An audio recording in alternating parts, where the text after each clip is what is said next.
You have been robbed 10,000 times by the same number, and you never once noticed. It isn't a big, scary number. It's 1999. 1 penny under 20. A penny you know doesn't matter, and it fools you anyway. Every single time, in broad daylight, while you're staring right at it. Today we find out exactly how. Let me paint you a picture you've lived 1,000 times. You're scrolling or you're walking through a store and you see two things. One costs $20, the other costs $19.99. Now, you are a smart person. You know that $19.99 is one single penny away from 20, 1 cent. The difference is so small, it's basically a rounding error. If I asked you straight up, is $19.99 basically the same as $20? You'd say, obviously, yes. What kind of question is that? And yet, when you actually see those prices in the wild, something happens in your head. The $19.99 feels cheaper. Not 1 penny cheaper, a whole county cheaper. The $20 thing feels like a $20 purchase, and the $19.99 thing feels like a teen's purchase, a well under 20 purchase. And just like that, you've been fooled by a penny. Not because you're careless, not because you didn't look. You looked right at it, you did the math in half a second, you knew, and it worked anyway. That's the part that should stop you. It's not a trick that sneaks past you while you're not paying attention. It's a trick that works while you're paying attention, while you're staring straight at it, fully aware. That's not a con. That's something closer to a magic trick performed on the wiring itself. This isn't a small thing. This little trick, ending prices in 99, 95, 99 cents, is maybe the single most successful pricing strategy in the entire history of selling. It is everywhere. It is on almost every price tag you will see today. It has been quietly working on human brains for well over a century, separating people from their money, one missing penny at a time. And the wild part, the part that should genuinely annoy you in a useful way, is that you already know it's a trick. Knowing doesn't switch it off. So today we're going to figure out exactly what's happening inside Noggin's head when he sees that price, why his ancient wiring falls for it every time, and how to finally see the number for what it actually is. Here's what's at stake, because it's just a penny, is exactly the lie that makes this dangerous. The trick doesn't cost you a penny. The trick changes which category you file the purchase under, and that changes whether you buy at all. The 99 ending makes things feel affordable, feel like deals, feel like yes instead of so you don't lose a cent on each item. You lose entire purchases you'd never have made if the price felt like what it actually is. Multiply that across a lifetime of groceries, gadgets, clothes, subscriptions, and impulse buys. Thousands upon thousands of small yeses that were nudged out of you by a digit on the left. And the missing penny turns out to be one of the most expensive things you'll ever ignore. The genius of it is that it hides in plain sight. You can't be on guard against a trick you've decided is too silly to matter. And let me make that real, because abstractions don't move anyone. Imagine the trick nudges you into just one extra small yes a week. One thing you'd have skipped if the price felt honest. Call it a modest amount, the kind of number that ends in 99. One a week. That's a few dozen unnecessary yeses a year. Over a working life of several decades, that's thousands of purchases that existed for one reason. A digit on a tag flipped your magnitude sense into the cheap tier. And we're not even counting the bigger ticket stuff, where the same trick operates with bigger numbers and bigger stakes. Nobody notices this happening because it never arrives as a bill. There's no statement that says, amount lost to 99 endings. It's death by 1,000 pennies, each one individually too small to argue with, which is precisely why it works. The trick isn't powerful because it's big. It's powerful because it's small enough to wave off, and it happens often enough to add up to something that very much is not small. So let's go back inside Noggin's head and watch this happen in slow motion. You remember Noggin, soft pink cartoon brain, big eyes, little stick arms, doing his loyal best in a world he was never designed for. And you remember his two advisors, the saver angel on one shoulder, clutching the piggy bank, whispering sense, the spender devil on the other, draped in shopping bags, waving a credit card, whispering, "You deserve it." And you remember that when Noggin sees something really tempting, he sometimes reverts to cave Noggin, wild-eyed, grunting, grabbing his club. Keep all of that in mind because today, Cave Noggin is going to get played by a number. Here's the roadmap. First, we're going to figure out how Noggin actually reads a number, and it is not the way you think you read it. Then we're going to uncover the second, sneakier half of the trick, the part that isn't about the digits at all, but about what the digits signal. Then we'll look at how the whole modern world weaponizes this against you, and then we'll figure out how to defang it, how to make a price tag tell you the truth. Let's go. So, how does Noggin read a number? You'd think reading a price is simple. You look at 19.99, you understand it's almost 20, done. But that's not how the ancient brain works at all. Cave Noggin does not read numbers like a calculator. He reads them like a predator scanning a horizon. Fast, approximate, and front-loaded. And the single most important thing to understand is that he reads from left to right, and he commits to an impression based on the very first thing he sees. Think about why that would be. On the savannah, Cave Noggin almost never needed exact numbers. He never needed to know there were precisely 43 antelope in that herd. What he needed to know instantly was the rough magnitude. A lot or a little, big or small, more than yesterday or less, 2 berries or 200. The brain that survived was the brain that could glance and get the approximate size of something in a split second, because in a split second, a more precise but slower brain was already dead. So Noggin evolved a fast, rough, good enough sense of quantity. And the fastest way to judge the magnitude of a number is to look at its leftmost, most significant part first. The leftmost digit tells you the order of magnitude. It tells you the most. So that's where Noggin's attention slams down, hard, and that's where his impression gets anchored. Picture it on the savannah. Cave Noggin crests a ridge, and there, below him, is a herd. He has maybe 1 second to make a decision that could feed his whole band or get him trampled. He does not count. There's no time to count. His eye sweeps the scene, and his ancient magnitude sense returns one of a few rough verdicts. A few, some, a lot, a huge amount. That's it. That's the entire resolution of the instrument. And it was more than enough, because the difference between a few antelope and a huge herd was a survival level difference, while the difference between 42 and 43 antelope meant absolutely nothing. The brain that obsessed over the exact count starved while it was still counting. The brain that glanced, grabbed the rough magnitude, and acted. That's the brain you inherited. It is a quick, confident, beautifully designed estimator. It is also, by design, sloppy about the exact details on the right-hand side of a number, because in 200,000 years of foraging, the exact details on the right-hand side never once mattered, right up until somebody invented the price tag. And here's the cruel little detail. Your magnitude sense isn't even evenly spaced. The jump from 1 to 2 feels enormous to Cave Noggin. The jump from 101 to 102 feels like nothing, even though it's the exact same 1 unit difference.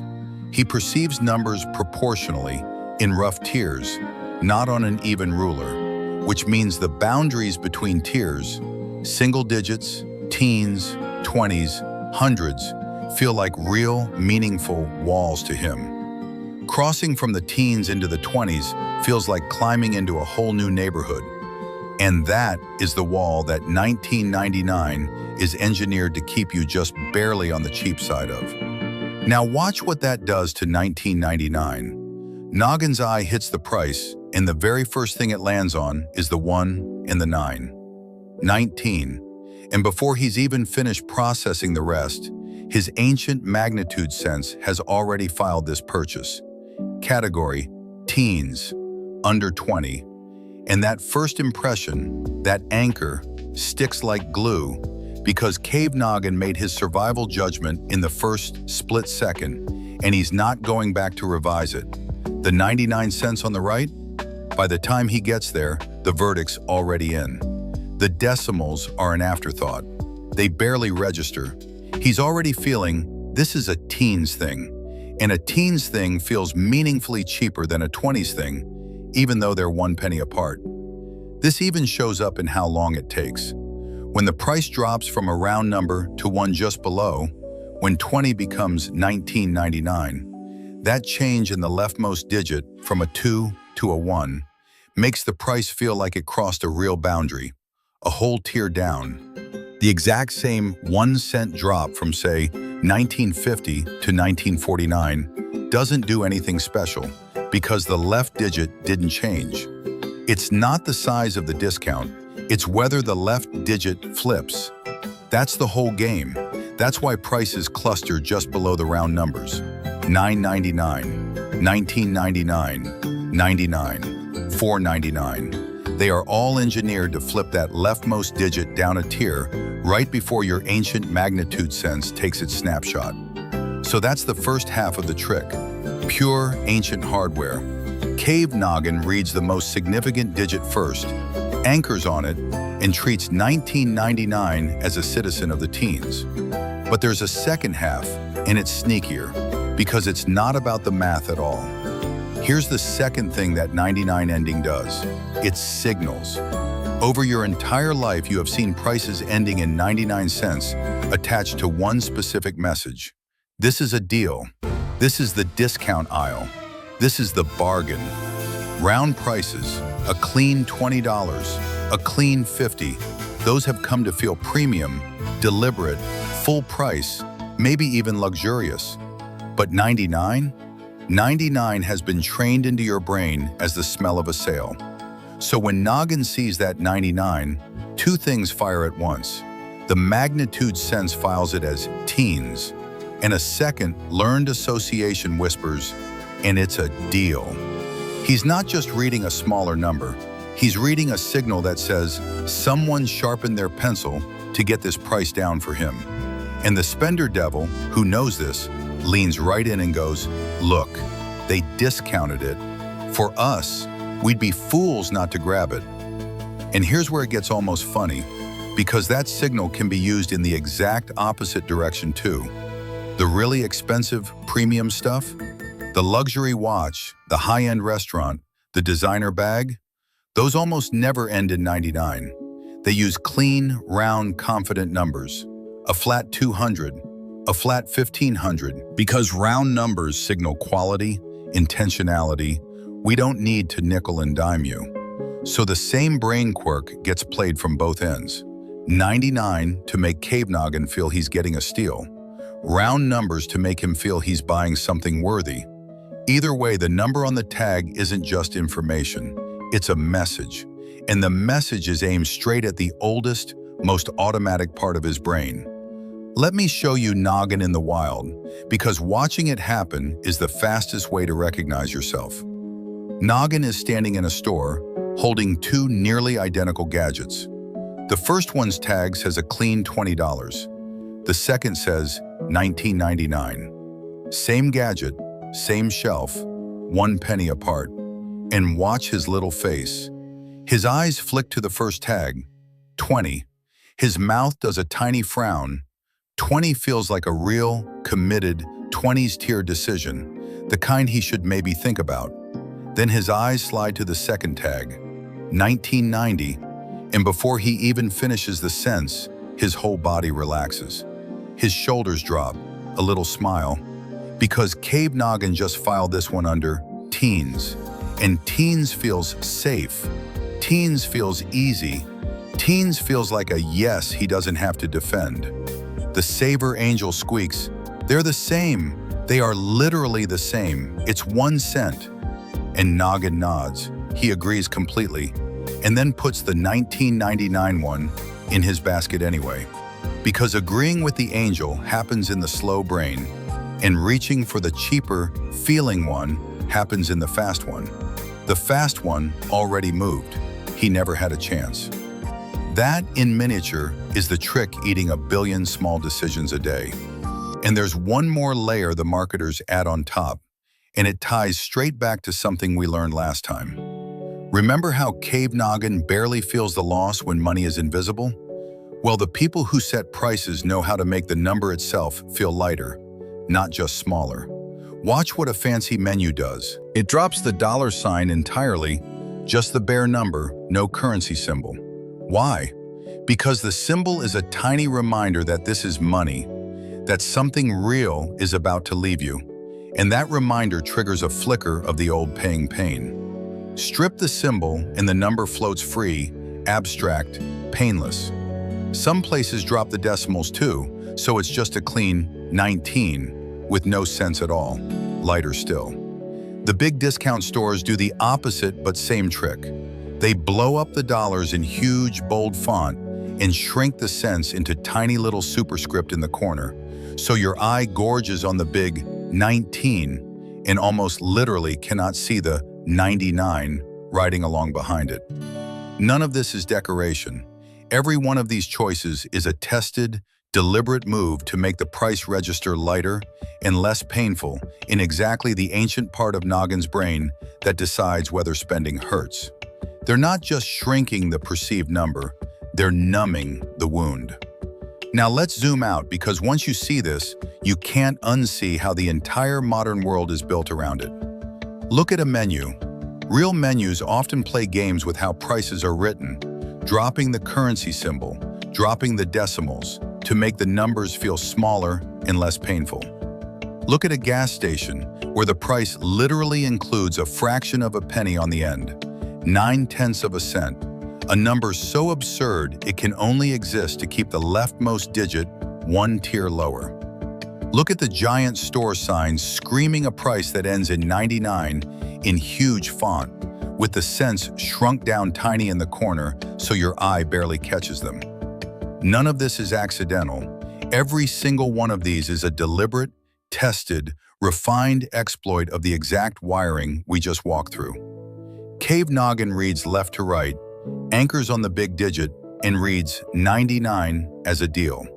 And an entire industry has spent over 100 years perfecting how to feed him exactly that. So here's the twist. The part I really want you to keep. It is not your fault that this works on you. Let go of any little flicker of, ugh, how am I this gullible? Because that flicker is misplaced. You are not gullible. You are running a magnitude sense that was tuned over hundreds of thousands of years to make fast, approximate, front-loaded judgments about quantity. A sense that kept your ancestors alive precisely because it was fast and rough, instead of slow and exact. Asking that ancient sense to not anchor on the leftmost digit is like asking your eye to not see an optical illusion. You can know the two lines are the same length and still see one as longer. You can know 1999 is basically 20 and still feel it as a teen's purchase. The knowing lives in one part of the brain. The feeling lives in a much older, much faster, much louder part. And the older part votes first.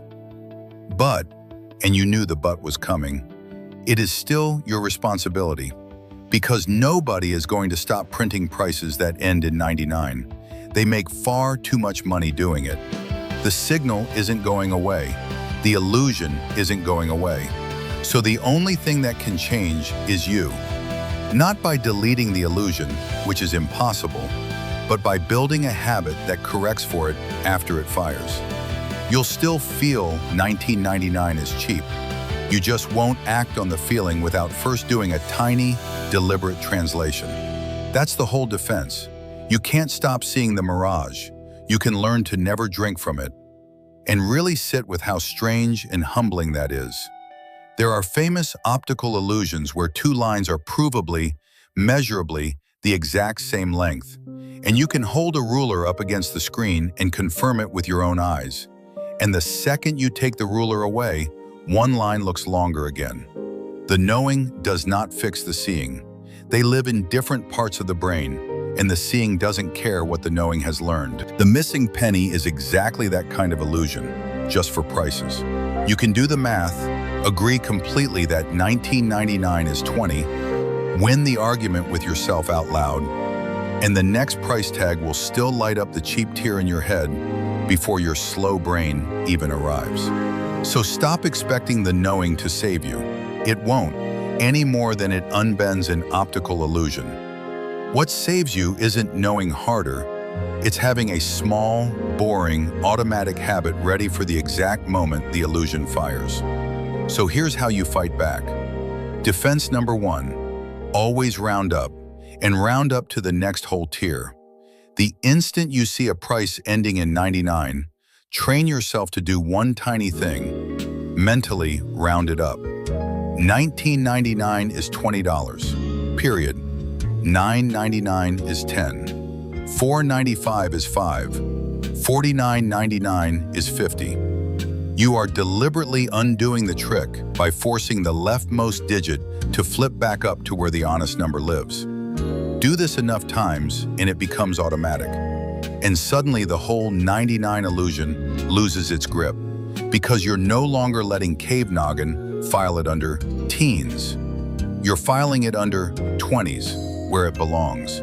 And notice the direction of the rounding matters. The natural lazy move is to round down to about 19, which just hands the trick the win. You round up, always up, because the cents are real money you're really paying. And because rounding up is the one habit that keeps the honest price in front of you instead of the costumed one. A tiny rule, applied forever, quietly worth a fortune. Defense number 2, read the price right to left. This sounds strange, but it directly counters the wiring. The trick depends on you reading left to right and anchoring on the big digit. So flip it. Glance at the cents first. Oh, 99 cents. That's basically a full extra dollar coming. Then read the rest knowing you're already nearly $1 higher than the number's about to pretend. By starting on the right, you diffuse the anchor before it can set. It's a small mental judo move, and it makes the whole price feel honest again. Defense number 3, strip the signal. Whenever that 99 whispers, "This is a deal," stop and ask one cold question. Is this actually a good price, or does it just look like a deal because of how it's written? The ending tells you nothing about value. A genuinely overpriced thing can end in 99. A genuine bargain can be a clean round number. The two are completely unrelated. So consciously disconnect the feeling of deal from the digits. The price ending is a costume. Look at the body underneath it. What does this thing actually cost, and is that worth it to me? Regardless of whether the number's wearing a bargain disguise. Defense number 4, use the total, not the tag.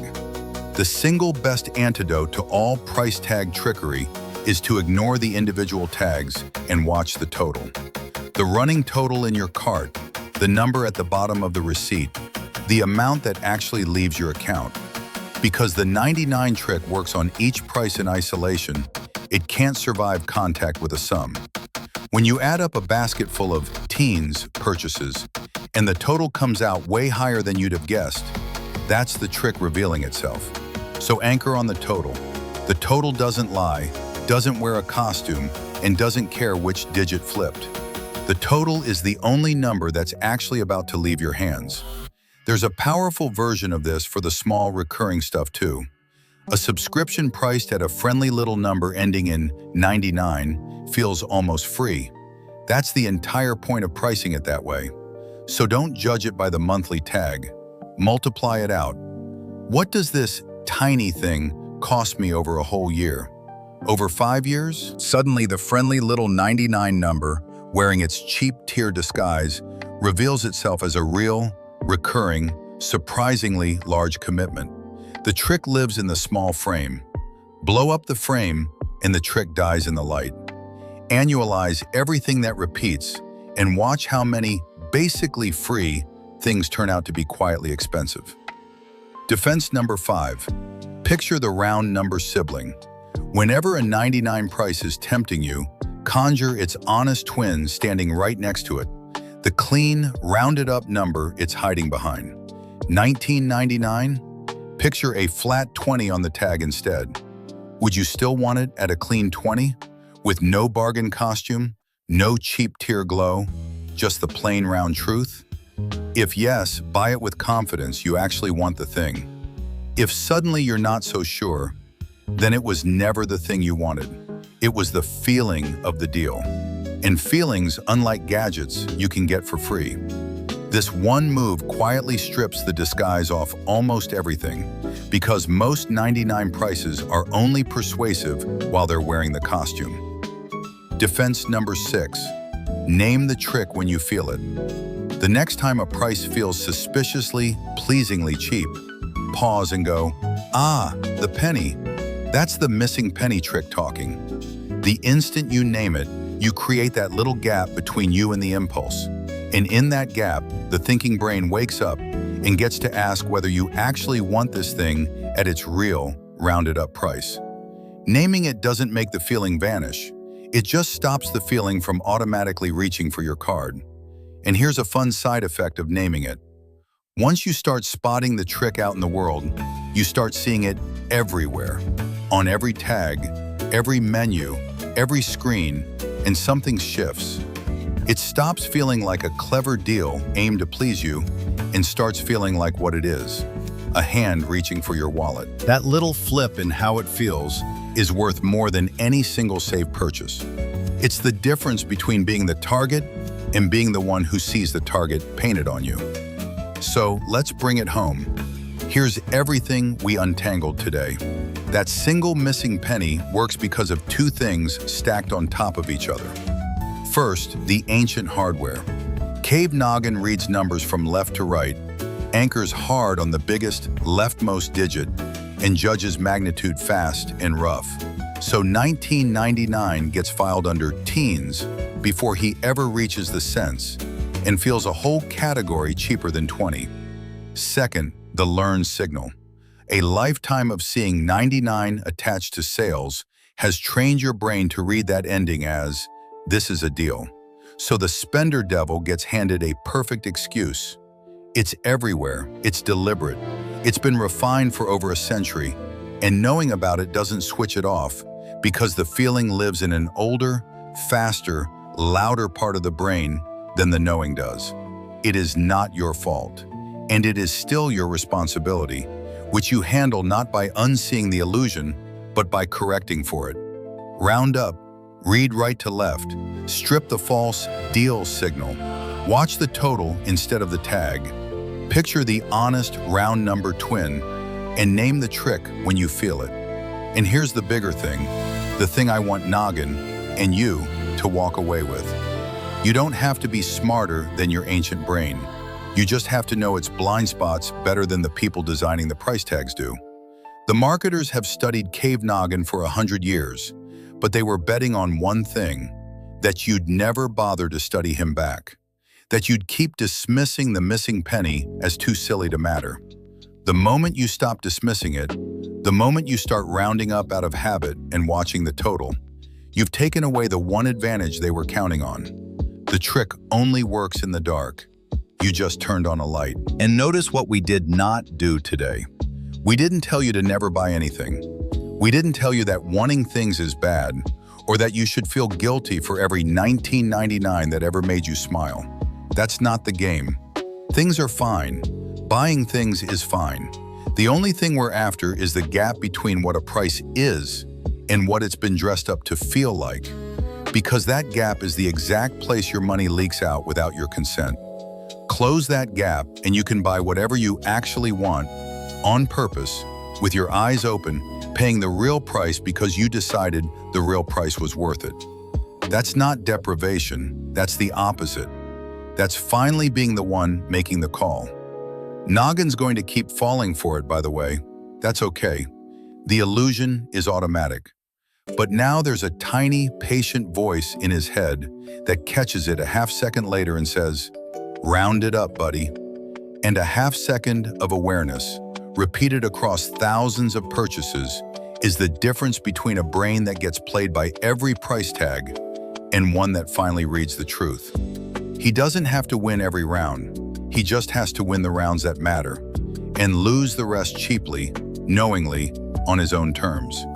That's a brain you can live with. That's a brain that's slowly, quietly getting harder to fool. So here's where we're going next time. We've talked about how a single price gets dressed up to fool you. But what happens when a store puts up a giant red sign, slashes a price in half, and screams the word "sale" across the whole window? Because the moment Cave Noggin sees that, he doesn't just get nudged, he goes feral. The club comes out, the eyes go wild, he stops thinking entirely and starts grabbing. The sale is where Cave Noggin is at his absolute most dangerous. And the trick behind it is even sneakier than the missing penny.